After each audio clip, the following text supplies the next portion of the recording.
Thomas was a 16-year-old boy in his sophomore year of high school. He loved sports, music, and hanging out with his friends. He just started walking home every day because football season was over and he didn't have practice. This gave Thomas a lot of needed time spent outside. On these walks, when his face wasn't down on his phone, he started to notice a lot about nature. He noticed how many birds he saw and how strange some of them looked.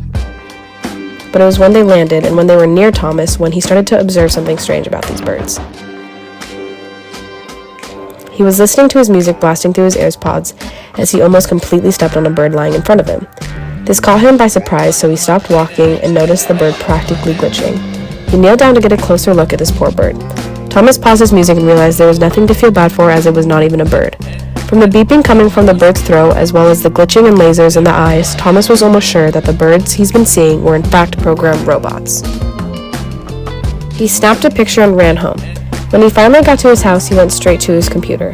He started to look up everything to help him figure out what he just saw. On Google, he searched robot birds, government birds, are birds fake, photo of dead birds, and the list went on. After a couple hours of failed research, he decided to talk to his parents. Expectedly, his parents didn't believe anything, even after the showed photo. Thomas went back to his room in frustration, as even his little sister didn't believe him. It didn't make any sense to Thomas, as he knew what he saw was real, but there was no way to prove it to anyone. The whole situation had Thomas quite scared, and he decided to go to bed for the night.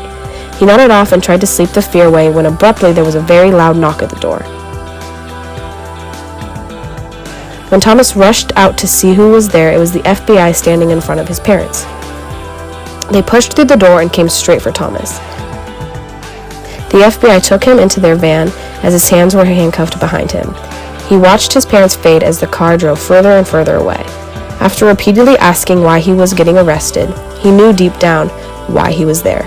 I've been researching those birds all day, Thomas thought. They have definitely been spying on me. As they were about to approach the station, the agent right next to Thomas looked at him and whispered, "You know too much." And in the blink of an eye, Thomas was back at home in bed.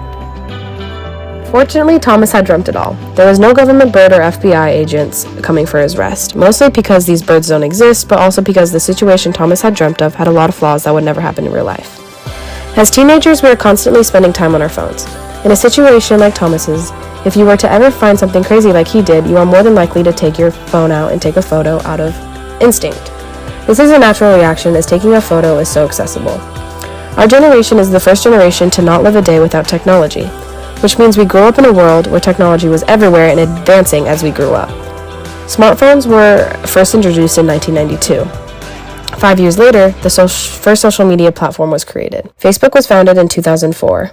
3 years later, Steve Jobs released the first ever Apple device in 2007. Because with the help from Steve Jobs' newest iPhone, technology and social media became extremely popular. Following this came Instagram in 2010, then Snapchat in 2011. It wasn't until 2016 when people started to become suspicious about Facebook listening to their users.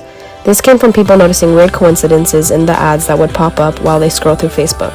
Quickly after this, Facebook went on record saying that they do not use your phone's microphone to gain any type of information. It's easy for anyone with a phone to point fingers at the government or any higher power and blame them for weird coincidences, when in reality it is a lot more complicated than that. No matter who you are, there is a surveillance on your technology device. Whether it's your phone, computer, or tablet, the NSA can monitor you. The NSA is a U.S. national security agency. They were created to protect national communication systems and to collect, decode, translate, or analyze data for foreign intelligence. This might sound boring or not important, but it actually involves every single person with a phone. They have access to your location, phone records, and your purchase history. This may sound scary, but the NSA does not really care about the information they are collecting. Many people's day-to-day life relies on technology, especially since COVID. The NSA is here to keep things under control. Although there are still ways to keep your privacy even from the NSA. The first tip is to limit the amount of smart devices you own.